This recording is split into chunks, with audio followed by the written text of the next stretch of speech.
ये औरत अपने मेहारू से भैया कहा थी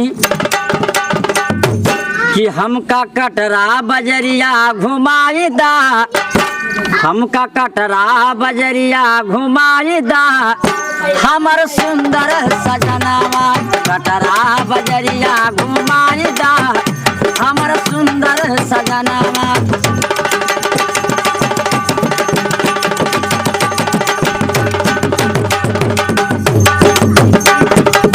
सुंदर सजनवा हमर सुंदर बलमुआ, सुंदर सजनवा हमर सुंदर बलमुआ,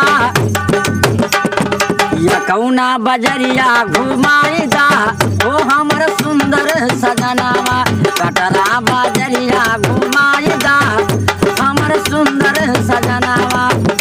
सरबस्ती सहरिया घुमाई दा, हमर सुंदर बलमुआ। हमारे चैनल को भाई सब्सक्राइब करिए भाई, वीडियो तुम्हारा मोबाइल पर जाएगा, हर मोबाइल पर। या कौना बजरिया से लाई द हमके साड़ी हो, ओठवा के लाल पिया कनवा के बाली हो। अपने मर्द का मेहारू कहती हैं कटरा बजरिया से लाई द हमके साड़ी हो, ओठवा के लाल पिया कनवा के बाली हो। शहीद बाबा कई मेला दिखाई दा, हमर सुंदर सजनवा, शहीद बाबा कई मेला दिखाई दा, हमर सुंदर सजनवा। सुंदर सजनवा हमर सुंदर बलमुआ, सुंदर सजनवा हमर सुंदर बलमुआ। सारा बस्ती के सहरिया घुमाई दा, हमर सुंदर सजनवा।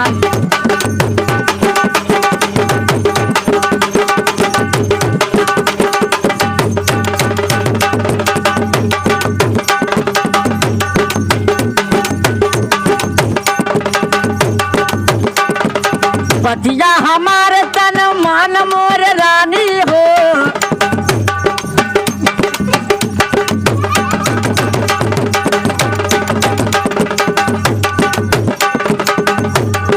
मर्द अपने मेहरारू से कहा था कि बतिया हमारे तन मान मोर रानी हो, बतिया हमारे तन मान मोर रानी हो। समगड़ा में समोसा खिलाई दा, हमर सुंदर सजनवा, समगड़ा में लाली मंगाई दा, हमर सुंदर सजनवा।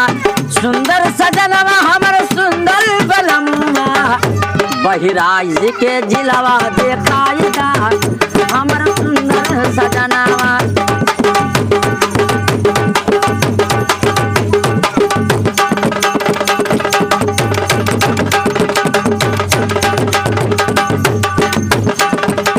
सुंदर बलमुआ हमर सुंदर सजनवा, सारा बस्ती के सहरिया घुमाई दा, हमर सुंदर सजनवा।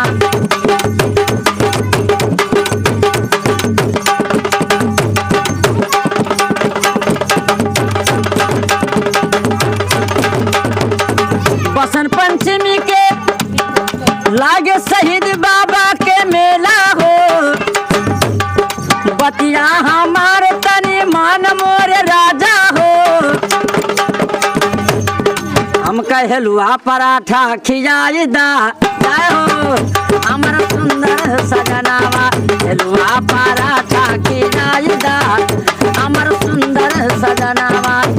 शहीद बाबा के मेला दिखाई दा, हमर सुंदर सजनवा।